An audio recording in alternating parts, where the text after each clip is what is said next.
Good morning, everyone. I hope everyone's having a great morning so far.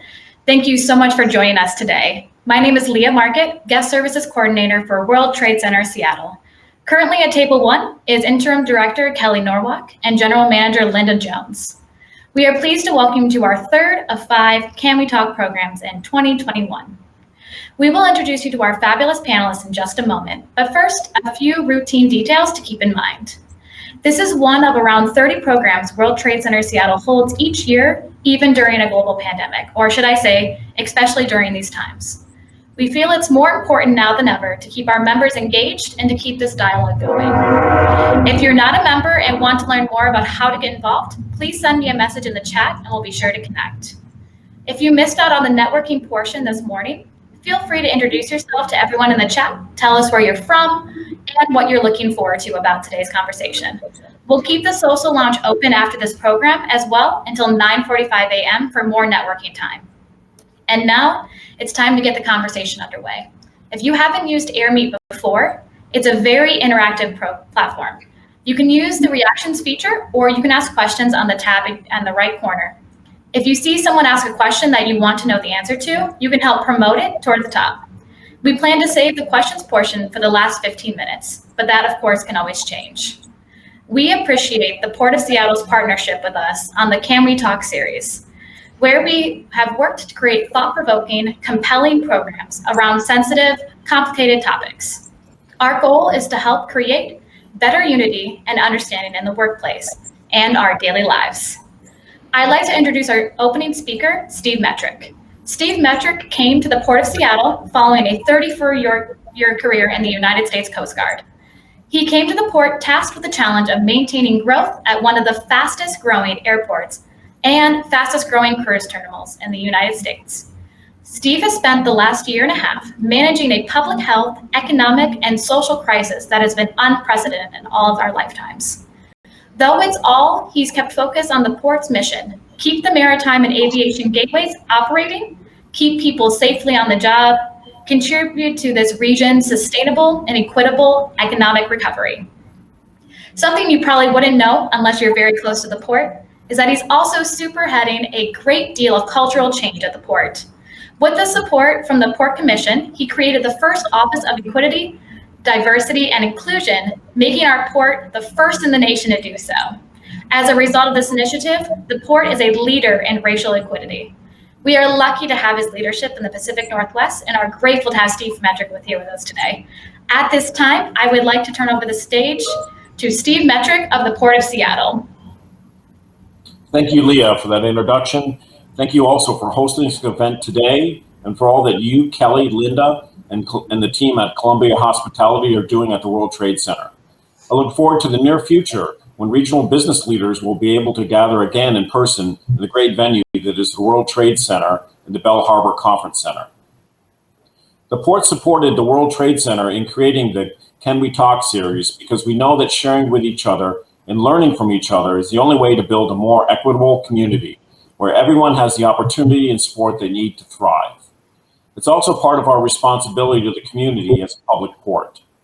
So it's an honor to sponsor this morning's panel presentation that could not be more relevant, as violence against Asian Americans and Asians has grown despite the increased national tension and political action against anti-Asian hate.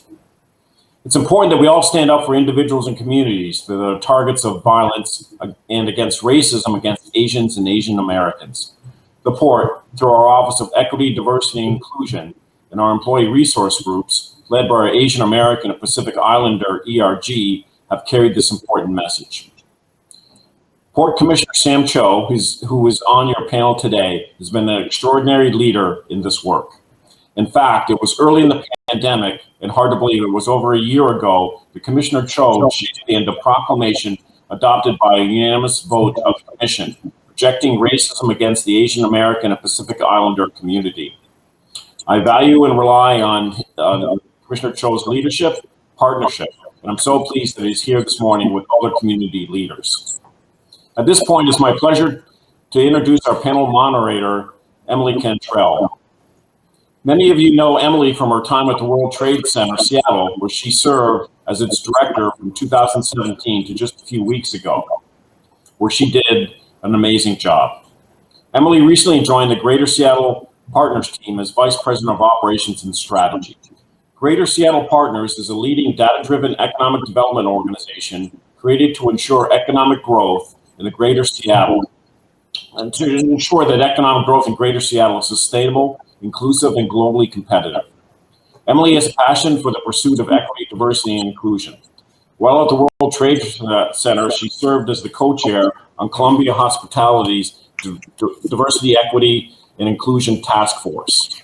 In her work on the Can We Talk series over the past year, she played a key role in putting together and moderating timely panels, including Why Black Voices Matter and closing the COVID-19 gender gap. Emily, we're so pleased that you're staying involved in this series from your new role at the Greater Seattle Partners. Thank you for being here today. With that, I'll turn it over to Emily. Thank you so much, Steve, and thank you to the Port of Seattle and World Trade Center Seattle for hosting us all today. Thank you, Commissioner Cho, Mimi Chung, and Pallavi Metawati for being here. We'll introduce you more formally in just a minute, but first of all, why are we having this conversation today?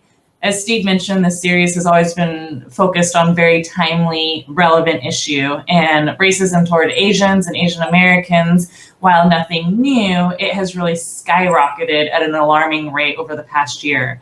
Advocates and activists often link the recent rise in hate crimes to rhetoric that blames Asian people for the spread of COVID-19. There have been more than 6,600 hate incidents against the Asian American and Pacific Islander community since the pandemic began. Those are just the reported incidents. Another report found a 164% increase in reported crime in the first year of 2021 compared with the same period last year. As a response to this, 1 week ago today, President Biden signed into law the COVID-19 Hate Crimes Act. This is intended to expedite the review of the pandemic-related hate crimes and make grants available to help local law enforcement improve reporting of its bias-driven incidents. So this comes as fantastic news for us.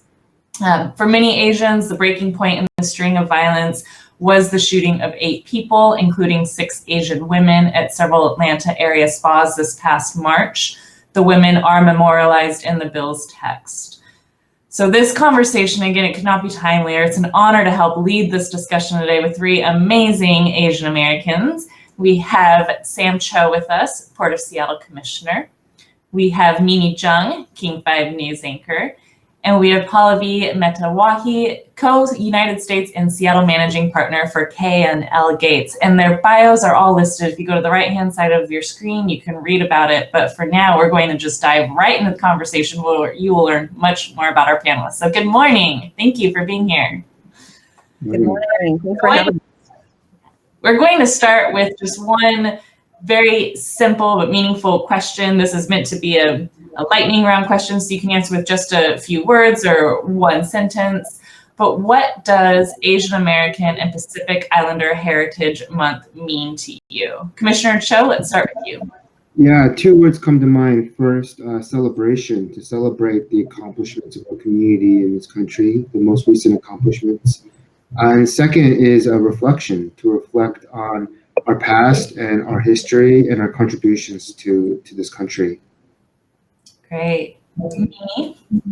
I will say pride. That's the word that comes to mind, is pride in my heritage and my background. And it also means thinking about the sacrifices that my parents made to be here in this country and to be able to allow us to take advantage of all the wonderful opportunities that are here in America. Thank you, Mimi. And Pallavi, how about you?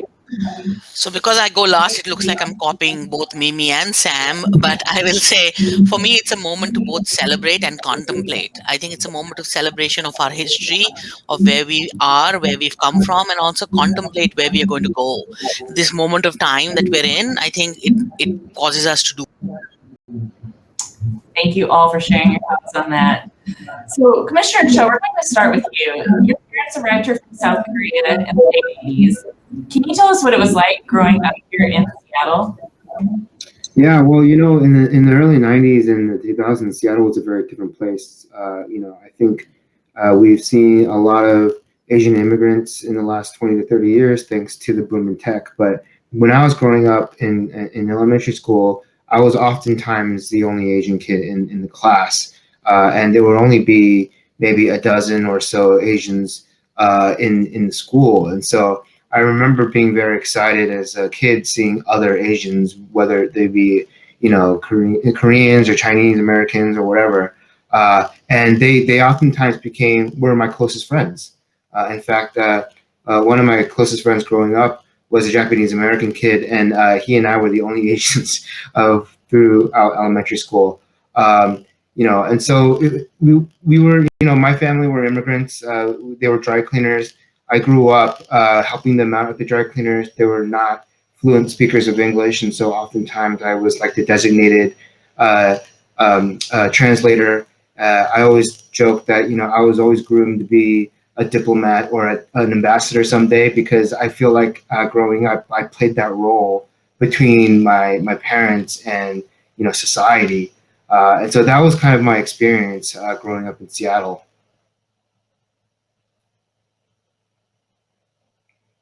You're on mute, Emily. One of these days. Pallavi, you've lived all around the world. You grew up in India. You went to law school in England, and then you came to the United States as an immigrant 20 years ago. What type of hate have you experienced in your lifetime? That's an interesting question. I think in my, maybe taking a step back, for me, as a first generation immigrant, like more like Sam's parents as opposed to Sam, it's been an interesting journey having come here 20 years ago. I came here as someone who had grown up in India where I was not the minority. And I came into a country where I became a minority. And that change and the way people treat you and how you think of yourself was stark. It really puts you in a position where you really have to contemplate why something has changed so dramatically for you. And it really does relate to the color of your skin and how you speak and how you don't fit in. So part of for me has been this always this recurring theme of really thinking about how I learn and really think of ways in which I can really become part of the community in which I am, but at the same time not become compliant. So, early on in my career, I had many people talk about my accent, and as you can make out, I still have it, and I had many people say, look, you would fit in better if you went to accent school, or I had someone say to me, it would be easier for you. And I think one of the challenges with that has been really telling yourself, I'm not going to go research accent school. I don't need to. My accent is perfectly fine. I speak really proper English, but that takes, a sense of confidence. When you're younger in your career, you're younger as a professional, you really do want to fit in. You want to be in that room and you want to fit in, and it's difficult. And I think that has been a journey for me, is really being able to make that balance between that genuine learning, that genuine curiosity, the genuine reasons why I became an immigrant and came to this fantastic country is to be a part of a new community. And that's fantastic. But at the same time, just possessing that with the sense of wanting to fit in, but not losing my identity. So it's I think a continual journey as an immigrant, which kind of comes on top of being an Asian in the community. Thank you for sharing that, Pallavi. And Mimi, your parents moved here from China. You were born and raised in Puyallup. So what was it like growing up in a predominantly white neighborhood and school? Well, I can relate to a lot what Sam talked about of, having to translate for my parents and having to advocate for them. And it was, I think that growing up in a predominantly white neighborhood as an Asian American, I look back and I realize how much I really tried to assimilate. And because of that, I didn't embrace my identity. It was this weird straddling of being American, wanting to act and look American, but yet having, when I went home and I went to school, it was like two different places. When I went home, I spoke Chinese. My parents, it was full Chinese culture, Chinese food and Chinese language. And then I would go to school and it was this different identity I had of myself all in one day. It was difficult. And I don't think until really now as an adult, am I really embracing what that did and the impact that it had on me. Thank you, Mimi. And Pallavi, I really respect everything that you said and talking about trying to fit in but not lose your identity. And I can relate a lot to that. I will say it wasn't until, my recent years really embracing who I am. I think as a child growing up in a predominantly white neighborhood and white schools, sometimes you do just want to pretend that you are white and fit in, as terrible as that is to say. And so, Pallavi, I really respect everything that you had mentioned, and Sam and Mimi, I can relate to a lot of what you said. And one thing I want to talk about in that sense is names. And Pallavi, I know you were adamant about keeping the name that you were given at birth. Sam, can you talk to us about your name and how you did change it? Yeah, so it wasn't by choice. My parents decided to. My legal name is still my Korean name, which is Sehun, and so if you look at any legal document, like a passport or even my driver's license, it actually has my Korean name on it. The name Sam was something that was kind of just given to me by my parents. I didn't choose it. They just, I guess, say is close to Sam, and that's how my parents chose it. But to Mimi's point, it was an attempt at assimilation. When I was growing up, I distinctly remember a moment in I think it was second or third grade, where one of my classmates was passing out report cards, and on my report card it actually had my legal name, Sehun, and Hyun is actually my middle name. My parents didn't really understand how the whole what the heck a middle name was, so they just broke up my Korean name into two, and so my legal first name is Sei. And this kid handed me my report card that said Sei Cho on it. And he was like, "Your name is Sei?" And I was like, "Yeah, but I go by Sam." And he goes, "Dude, your name isn't even a syllable." And he said that in front of everyone in class. And I was so embarrassed. And so I think growing up, I stuck to the name Sam. And to this day, I struggle with whether or not I should revert back to Sei, my legal name, or stick with Sam. It's a little difficult when you're an elected official or running for office. You're kind of told if you have a foreign name or not, a name that sounds foreign, you'll have a hard time winning elections. And so that is one thing that I continue to struggle with even today as a grown adult, understanding why I'm Sam and why I was given that name. I still find it difficult for me to kind of publicly embrace my legal Korean name. Wow, that is fascinating. I appreciate you sharing that. Pallavi and Sam and Mimi, please chime in as well. But how does it feel knowing that so many Asians, they do change their names upon arrival in the United States? And any advice that you would give to someone who is younger and going through this now? It's interesting, just going back to a point you made earlier, you said, when you came in, you wanted to fit in. My son, who's 6, is in school. He came to me during the height of everything that was happening last year and said he really would like to be white. And I said, that's a very deep conversation with a 6-year-old. And I said, but why do you need to be white? And he said, because we are going to get divided. And when we get divided, a lot of my friends are white. And that is today, right? And we're talking about these conversations that are happening in the past. But I think we have to keep in mind that the time in which we live is causing the same pain and the same issues of identity to our children. And I think we all have this responsibility to both educate them, and going back to Mimi and Sam's point of making them proud, but also know the history of why we are where we are, and I think name is very much a part of that.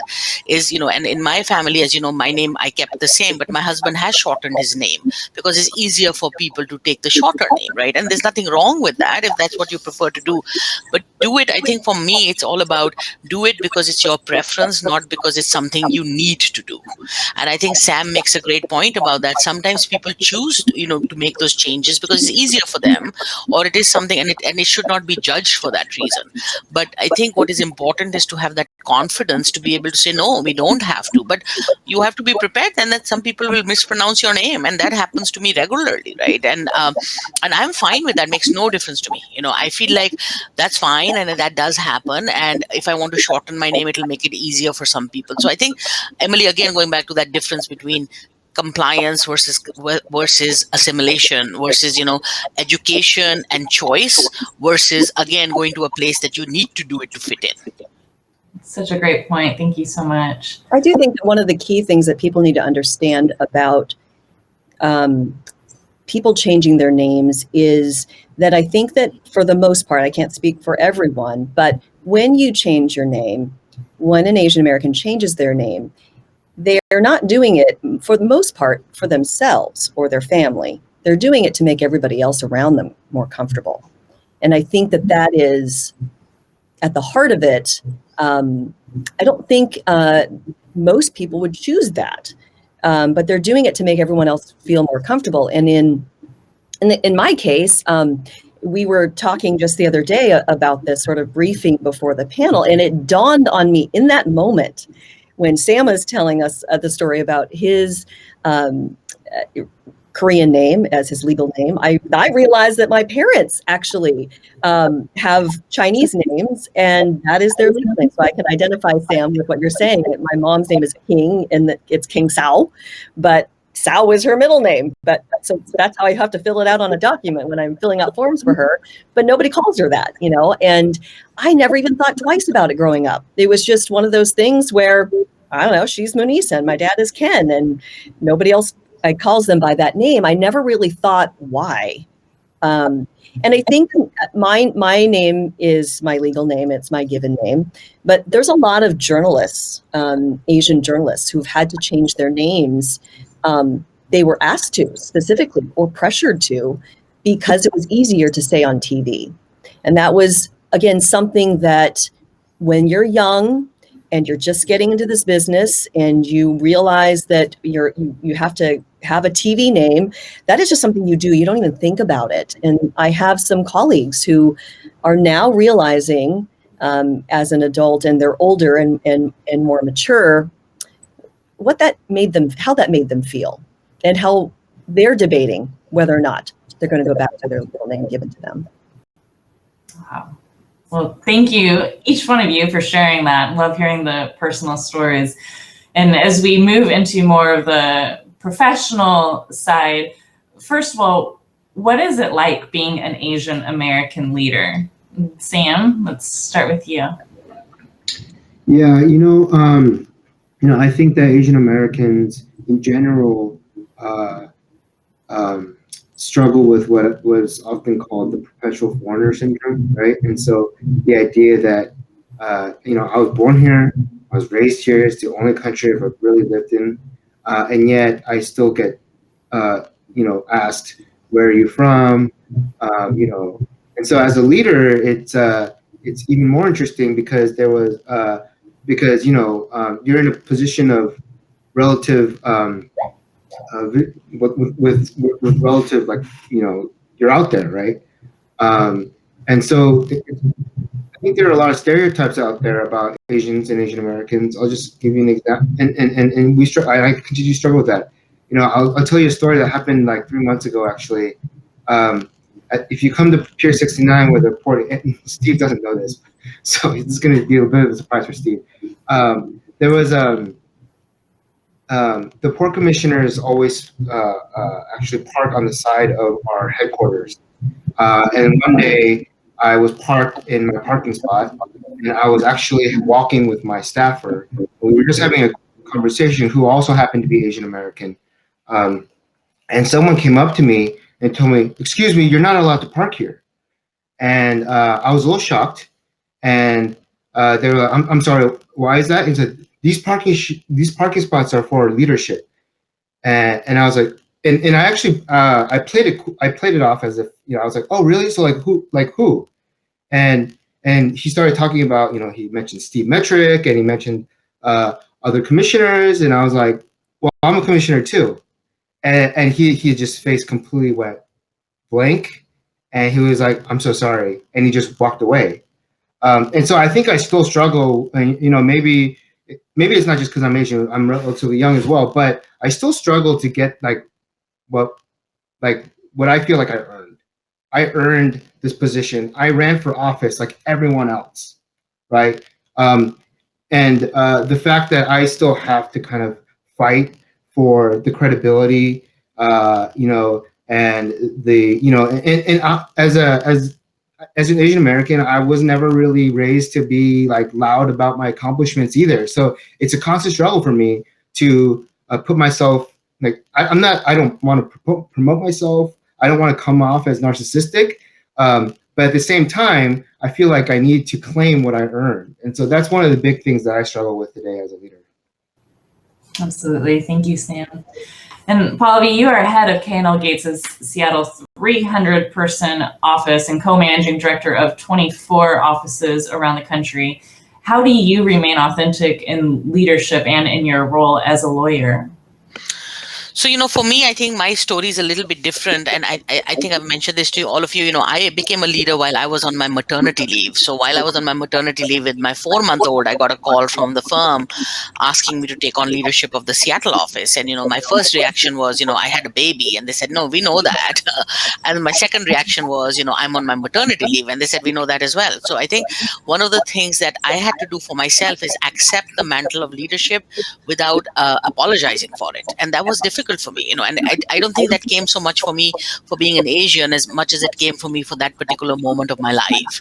And I think one of the things that has really helped me as an authentic leader is I lead a firm and an office which is so accepting of the values that I feel authentic about. So I have never had to change or become anybody different or come with any kind of apology to being whom I am in being a leader. And that has been really a strength for me and has allowed me to grow as a leader, is to be in a place where I don't have to fit in. And I think part of that leadership for me has been in being authentic, in sharing the stories, in also allowing space for others to share the stories. I think there's so many facets of what we bring to bear as Asians and as individuals that as leaders is important to accentuate. I think it's important for all of us to bring our authentic selves to work. And it's difficult to do if your leadership doesn't create a space for you to do that. So I think it's both an individual responsibility for your own growth, but more a responsibility as a leader. Because once you create that space, others can also have the same. So I think for myself, the authentic leadership has been in not trying to fit in. Going back to the first point, a lot of people, when we used to be at work, right, we used to sit at work late and play music. Many people do. The music that comes from my office is Bollywood music, right? So there's people around me who've never heard that music. And the other day, someone was emailing me, I hope we went back soon so we could hear Bollywood music coming down the office. And I think that's the part of it, is you can be a leader and be authentic in your own way without having to I'm really lucky I'm able to do that in the workplace I have and with the people. Thank you, Pallavi. And Mimi, you've been at King 5 for 21 years now, and a newsroom is a place where employees are always asking questions, learning, wanting to be educated. How has being a journalist affected your views on racism? Well, I would say that I feel a great deal of responsibility as a journalist of color to be in the media and to know that we make decisions on what to cover, and the content then influences our audience, which then influences their community and how they think. So it's a huge responsibility. I think at our station this last year, I've been really proud that we developed an in-depth series called Facing Race, in which we have taken time to tell in-depth stories so that we are really providing education and context for our viewers on some pretty uncomfortable topics, but really critical topics that you can't just tell in a minute 30 during an evening newscast. And so because of that, people have been invited into that space to learn and to grow, and we have used that platform for good. So I'm really proud of that. I've learned a lot myself, just as a person who's been watching these stories as a viewer, but also as someone who has taken a hard look at some of the issues in the Asian American community, some of the topics that need to be unearthed, and really given the time to do that. So there's progress. Certainly, I am one of a very few Asian American reporters and anchors on air here at my station. It wasn't like that 20 years ago. And it's changed a lot. And what I realize is representation really matters, because my voice is small in this environment, and it's exhausting and hard work to be to feel alone in advocating for the Asian community, and to be the only one who feels like I'm doing that. Mimi, is there anything that you wish other media outlets would do differently when reporting on racial issues? I think that really just avoiding generalization. I think covering race issues is so hard. It is not an easy topic, and it requires a journalist to have the emotional capacity to be able to understand the information and then relay it. And I think that is in a time when, we are always just sort of under deadline, and we want to get these stories out, that we just do it and we gloss over a lot of things. And I don't think we do these stories justice for the most part. And I think that journalists really do need to spend more time, but they have to themselves have to have the capacity to do so in order to serve their audience well. You're on mute. You're on mute. Sam, do you want to add to that at all? No, I mean, I was just going to say they can start by getting your names right? A lot of times, especially, I mean, I can't tell you how often I see names being butchered, or, I think in the Atlanta shootings, there were some names that were butchered a little bit. And then the other thing is, I don't know, the last week I saw a picture of President Biden and Ban Ki-moon, and it was about President Moon of South Korea. And so oftentimes pictures of leaders that, are not the actual leaders that the article is referring to. And so it's just like fact checking, kind of like making sure that they're screening things to make sure they're accurate. Sam, let's stick with you for a minute. You are the only person of color serving on the Port of Seattle Commission. You spent many years in DC, and I know you credit former Governor and U.S. Ambassador to China, Gary Locke, for where you are today. Can you tell us about your journey, some of the barriers that you faced and overcame? Yeah, so, I did spend many years in DC, and I was part of this amazing organization called APEX, which stands for the Asian Pacific American Institute for Congressional Studies. And their mission is really to groom and to lift up the next generation of AAPI leaders. It was an organization started by Secretary Norman Mineta, who served twice as in the cabinet for 2 presidents. And there's a lot of leaders in that group that help kind of mentor and foster the AAPI, the next generation, including like people like Congressman Mike Honda and really all the AAPI members of Congress.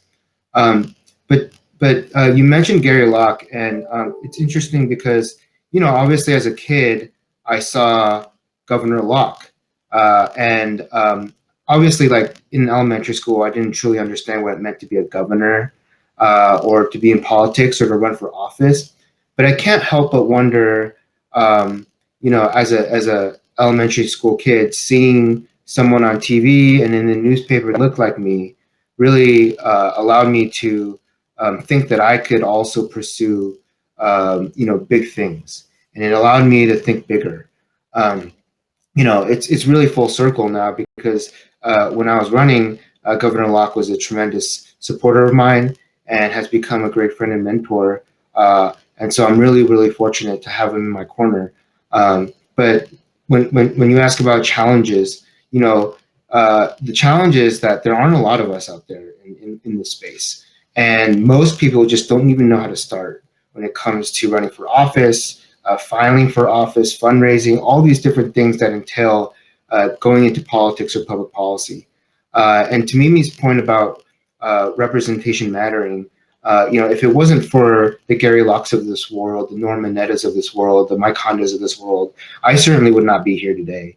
And so part of what I try to do in my capacity, in my little capacity as a port commissioner, is to pay it forward and make sure that, if there are any, college students, high school students who are interested in the public or civic space, that I make sure that I try to help them as much as I can in understanding, what this space entails, what you need to do, what internships and what experiences you need to really penetrate this area, so that there are so that in 5, 10, 20 years, that the Asian American representation in politics is no longer the minority, but we see a representation that's truly reflective of our demographic. We're the fastest growing minority group in the country, right? And I think that we've seen a tremendous rise in AAPI elected officials in the last few years, but we're still short of our proportion of this country. And I think that it's really important for us to kind of make sure we lift up the next man up. Norm always says, if you're ever fortunate to make it to the top, it's your job to press the elevator button and send the elevator back down for the next guy. And so those are the challenges I think we face, and things that I hope to continue to work on going forward. I love that. Thank you, Sam. And it's a perfect segue into the next part of this conversation. So out of all the hate crimes that were reported that we talked about earlier in this program, nearly 40% of them happen on public streets or in parks, but 32% of them happen in businesses. 10% of them involved workplace discrimination, refusal of service, and being barred from public transportation. So let's talk about the workplace and what some of our business leaders can do. First of all, and anyone, please feel free to jump in. What are common insensitivities or misunderstandings that can happen in the workplace? So perhaps I'll jump in on that, and maybe what I'll do is just give a few examples of things that have happened to me. For some reason, the most common stereotype I face is being seen as the valet. That's happened to me 3 times. And every time I don't understand it. I don't know which stereotype that is, but it has happened to me as recently as last year, just when I'm waiting for my car, or actually in some instances when I'm just walking by the parking lot and somebody will give me their car key, and it's funny, but at the same time, it's very demeaning because you can't understand for the life. The first time I thought it was a mistake. The second time I thought it was by the third time, you're like, what stereotype is this? I didn't even know about, right? And I've had other instances where, and I know we all have had this. The one that had really shaken me was when I was pregnant with my child and I was walking up and down the street, just, near my house, and somebody had called the police on me, and because they thought I was casing the joint. And it was very embarrassing, I think, for people to see that happen. But I think the kind of stereotypes that happen, I feel like, there's a lot of data out there about where they're supposed to happen and how they're supposed to happen. But what has always surprised me is when and how they happen and the impact they have on the individual. I don't think, for me at least, I can tell you that this is the most common thing that I have faced, or this is the most common thing my friend has faced.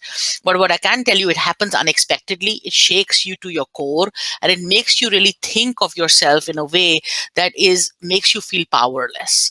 And I think everything that we can do to give power back, you'll have your common stereotypes, right? When I know we've all talked about is, where are you from? No, where are you really from? No, but where did you originally come from, right? And you have those conversations every day, from an Uber driver down to your friend in another community. But some of those conversations are genuine conversations about curiosity, and you have to take them for what they are. But these other instances that happen, I think the whole impact of those is that core of power getting shaken for you, and that sense of just feeling a little bit lost in the world in which you are supposed to belong, right? So I think for me as a business leader, one of the things I think is not so much about the business as much as it is about being aware of that and being very sensitive to that and thinking about those things for all of us together, right? In different circumstances, in different ways, and how we can make sure that power is kept, and we have a lot of thoughtfulness around those issues. I think Mimi talked about this series they had at King 5, where they're talking about education. I think one of the things we're doing at the firm, for example, is something called the Conversations About Race. Where did we come? How did we get where we got? We've had like the head of the NAACP come and speak to us about redlining. What was redlining in Washington? How did we get here? We had the head of the Thurgood Marshall Scholarship Fund talk to it. We had Reverend Lawson come, who was one of MLK's teachers, tell us about the methods that were used. So I think, again, going back to the more we can educate ourselves, the more we can learn, the more we know, and the more we can teach around us, I think the more we create an atmosphere where we can lessen more and more of these kind of impacts happening, because I really don't, none of this has ever happened to me in the workplace, right? It has really happened to me on the street. And I know tomorrow I'll go somewhere and again someone will give me their keys. And it's just sickening. But I don't understand it, but it does happen. And I think that's what you have to kind of keep working towards, is talking about these things openly, really thinking about them, and also being aware of the fact that sometimes you can make the same mistake. Just because we are people of color doesn't make us oblivious to making those same mistakes and those putting ourselves, being aware and making ourselves aware to ourselves being educated. We all have an ability to learn, and we all need to make sure that we take advantage of that. Wow. Thank you, Pallavi. That's education is so important, and also having these conversations. And that's why I think everyone on this call can probably agree. We're just so grateful that you're willing to be vulnerable and open up and share your stories. And this is how we can learn. So Sam or Mimi, do you want to add on to what Pallavi just said? I will just say, for me, if I had $1 for every time someone saw me on the street when I was out on the job and said, Connie Chung, and, or really think that I was Lori Matsukawa or Alyssa Hahn, or any of my Asian colleagues. And, I think just in that moment, we'd come back to the station and I would genuinely be, people would think I would be Lori. And I would come back and I would say, oh, by the way, someone had some really nice things to say about you today. They thought that I was you, and I'm passing this along. And I would laugh about it. Or, I would be accidentally called some other Asian colleague's name, and it would happen. And we'd laugh about it uncomfortably and go, I know, we all look alike, because it was just this nervous laughter. We didn't actually feel good about it. But I think that now, taking a moment to stop and maybe educating that person on why that's hurtful and harmful is not something I ever thought about doing before. Haven't done it yet, but if I'm mistaken for someone else who is not me, I think that, the challenge would be, do I have the courage to stand up and say something about how that impacted me? And perhaps that would be an educational moment for that person who didn't mean to. And I'm not saying that people do that because they mean to harm. They just don't know. They don't know. Mimi, if you do end up telling someone why it's hurtful, please report back to us and let us know how that conversation goes. Sam, any thoughts that you want to add around the insensitivities or misunderstandings? Yeah, I mean, actually, at this point, I've kind of forgotten what the question was, but I did want to make sure that I talked about, making sure that workplaces and leaders are not perpetuating the model minority myth, right? This idea that Asian Americans are, they're overachievers, that they put their head down and work, and that you can just give them work and they'll just do it. And, all those things feed into stereotypes about Asian Americans. And I'm not saying we're not hard workers or that we're not successful. But what I'm saying is that, it leads to unfair treatment in the workplace. And I've certainly, before elected life, when I was just a staffer or working in certain settings, felt that like I was not getting the same level of treatment as my colleagues. I felt like I was the default guy to go to when something goes wrong, and they wanted to put everything on me. And so I would really encourage you, everyone in the workplace, to really think about how equitable or fair they're being when it comes to giving out assignments, managing people. Are you giving certain people more time than others? And I think this is a difficult thing to do because I don't think, most people mean bad, but a lot of this stuff is just subconscious. And people really just need to sit down and take a moment to think about, am I treating Sam differently than I'm treating X colleague, right? And I think a lot of people who go through management don't take the time to really reflect on whether or not they're being equitable in the way they treat their employees. And so that's what I would encourage, is that, even though you might not think I'm not a racist person, and I fully believe it, there's some conditioning that's happened over the years and stereotypes that you might not realize that you might be perpetuating. And so that's something that I actually constantly remind my folks at the port in the commission office and leadership to make sure to look at to kind of recalibrate and think about how they're treating people. Yeah, implicit and unconscious bias, it definitely shows up in the workplace. We will take questions from the audience, so please put any questions that you have in the little questions box. Before that, I have one more, well, plenty of questions, but one thing I wanted to ask is about the support that businesses should offer employees. So for example, it was late March, so COVID was just becoming a thing, and I was walking around Pike Place Market and someone screamed at me to go home to China. And that really affected me. I would say for a solid week, I was devastated, and I was devastated with what was happening in our country. Fast forward to this past March when the Atlanta spa shootings happened, and I'm a survivor of our country's deadliest mass shooting. On top of that, I'm Asian American. So for that, to me, it was a double whammy. And again, it was a solid week where I'll admit my productivity just tanked. I was in tears every day, and it's very difficult to focus on work. So what advice would you give to employers to support their colleagues in times of need? I can kick us off here. I think that over the last year and a half, and I'm just speaking for myself, and I'm sure a lot of people might agree, is that I have never emphasized or paid attention to mental health as much as I have in the last few months. I don't think it's something that we emphasize enough. And I think it was partly because obviously we were all kind of isolated in our own corners of the world during COVID. As an Asian American, it felt like every single day I was seeing a video of an elder getting attacked, one of our women getting attacked. That took a mental toll on me. And I felt this helplessness, and I felt anger, and I felt all these different emotions at the same time.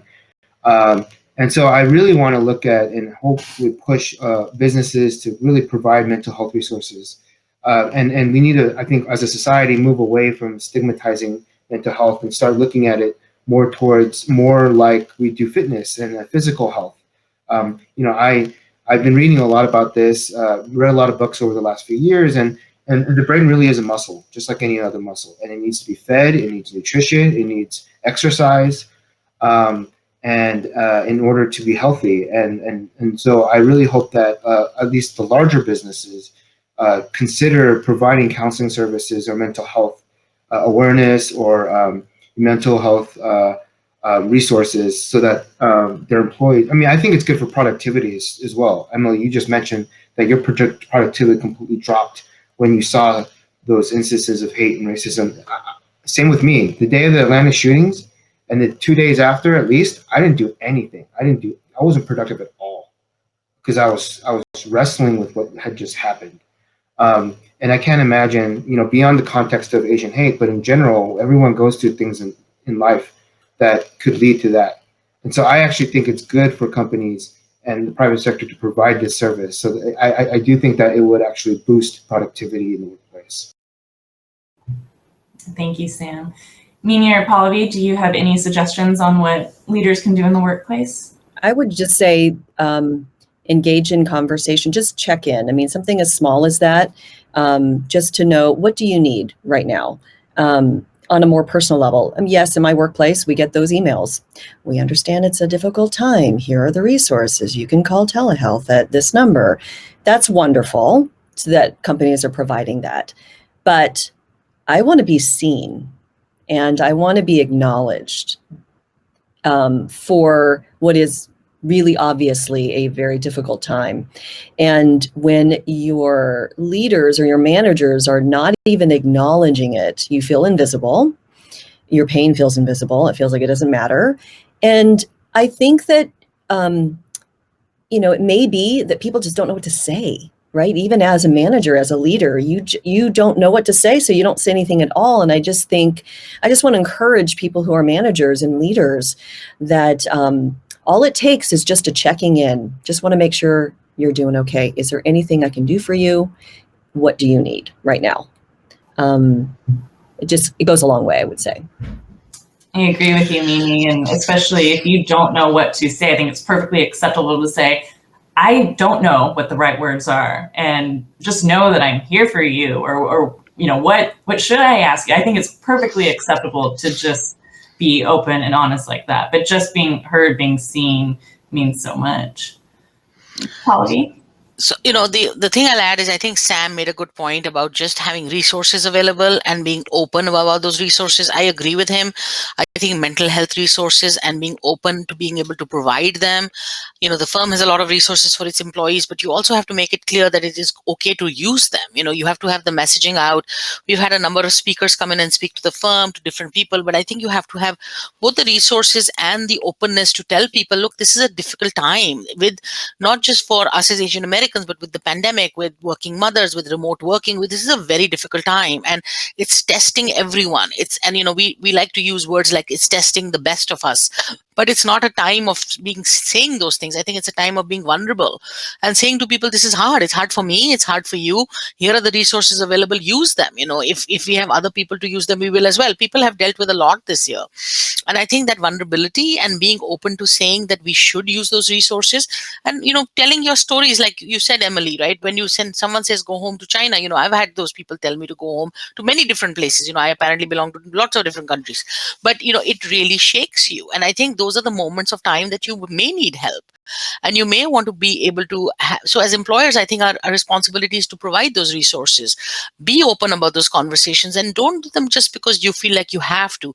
Do them because that's part of the leadership matrix and what you want to create in your organization. Perfect. So we have a question from Tiffany. Tiffany is asking, what might it take for you to be able to show up authentically at work?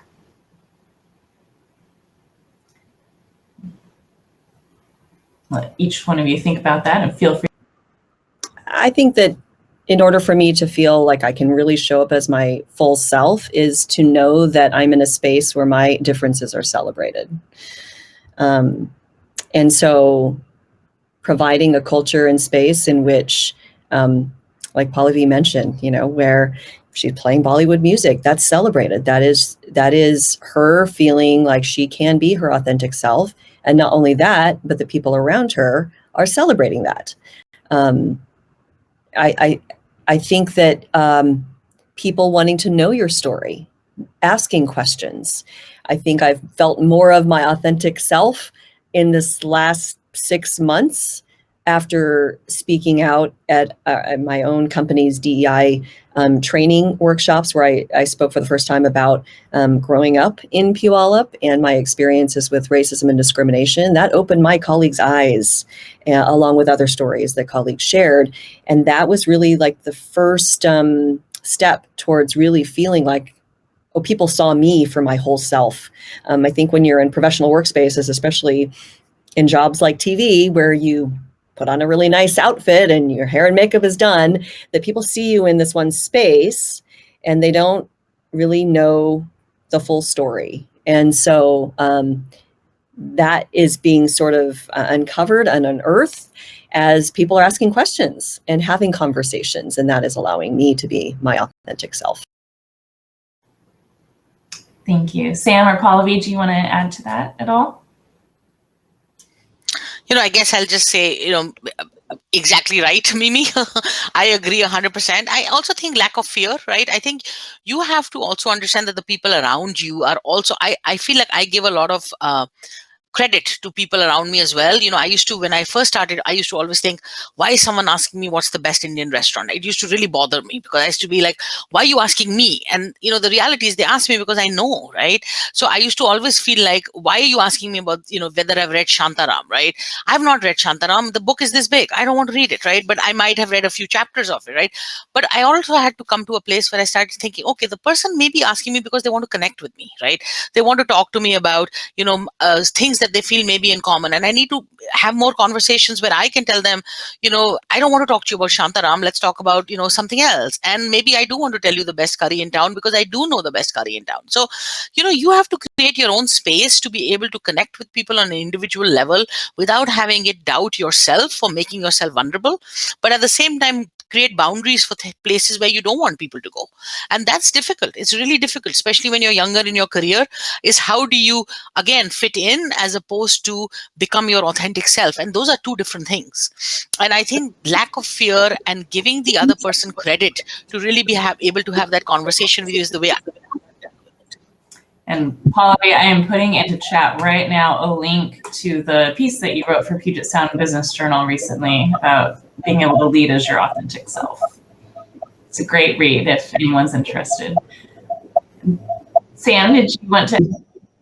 No, well, I think they hit Pallavi and Mimi hit the nail right in the head. Creating space is so important, and during this year's AAPI Heritage Month at the port, our AAPI Employees Resource Group actually created a space for our Japanese American employees, and they all went around and told us their family's story. And every single one of them had time to tell the entire group of attendees, like, this is my family story. We were put in Minidoka, and everyone went around to really express their experiences. People cried. People were very emotional. People who had no idea and didn't know the experience of Japanese Americans. And I know that it helped both to educate the people who didn't know, but also it helped those who kind of got it off their chest, right? Was able to express and articulate their experience in a very safe space, And so I think that's extremely, extremely important to create space. All right, we have 2 minutes left, so we'll end with two lightning round questions again. So a reminder, just keep your answers short so we can get through both of these, please. First of all, what do you want younger generations to know? I'll let anyone jump in. There's one piece of advice that you want to give the younger generations when it comes to race. Don't be afraid to use your voice. You belong here. Yeah, you can own your heritage and also be an American. Wonderful. And second question, if there's one thing that everyone on this call could do today to help stop Asian hate, what would you recommend? Education. Read, learn, and then read. Start with reaching out to one person you might know who you have been afraid to approach or ask a question about. If that person is a friend, someone you feel that you know that you can have that conversation with, don't be afraid. It starts with one conversation and it can lead to so many. I would say be vocal about your support of AAPIs. You'd be surprised. The peers around you will see that, and be influenced by that. So don't be shy about your support for AAPIs. Be vocal about it. That is a perfect way to end.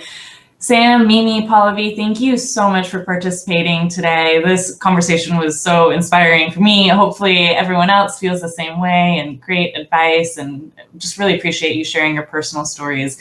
So it is time to now end this program, but the social lounge will remain open for 15 more minutes. So please feel free to head to the social lounge and network there. Ask any remaining questions you might have. Thank you everyone who was in attendance today, and of course for the Port of Seattle and World Trade Center Seattle for making this happen. Have a great day.